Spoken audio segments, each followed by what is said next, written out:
एक बार बौद्ध मठ में एक जैन मास्टर रहते थे। एक बार एक आदमी उनके पास आया और कहा कि गुरुजी, मैं मन से परेशान हूं। मेरे मन में हर समय कई विचार आते रहते हैं। कृपया मुझे इन विचारों को कम करने के लिए कुछ मंत्र दें। जैन मास्टर ने उसकी ओर देखा और कहा, मेरे दोस्त, तुम हर दिन ध्यान करना शुरू कर दो।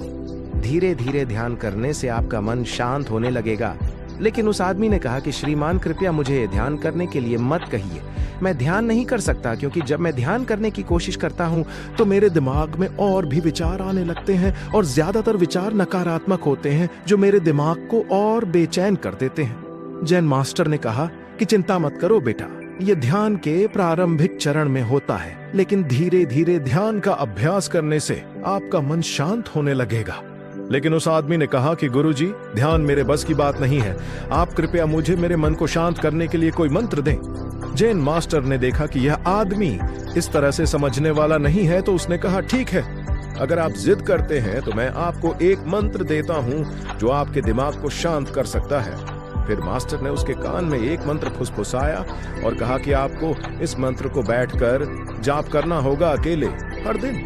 वह आदमी बहुत खुश हुआ और बोला, धन्यवाद गुरुजी, मैं इस मंत्र का प्रतिदिन जाप अवश्य करूंगा।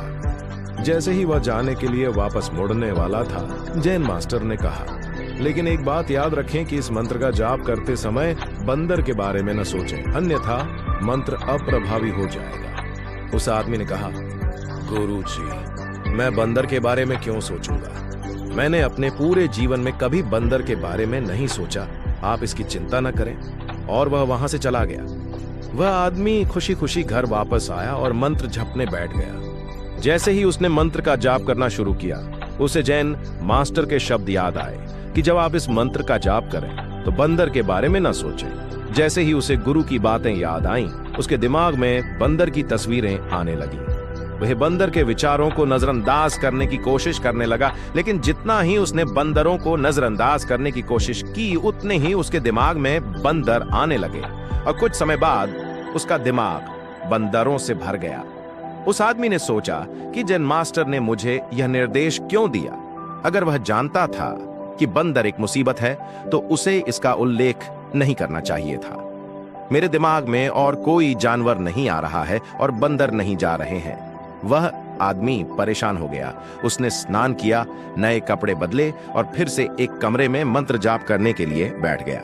जैसे ही उसने अपनी आंखें बंद की, उसे बंदर दिखा। वह जहां भी देखता, वे उसके चारों तरफ होते। वह रात को बंदरों को देखता।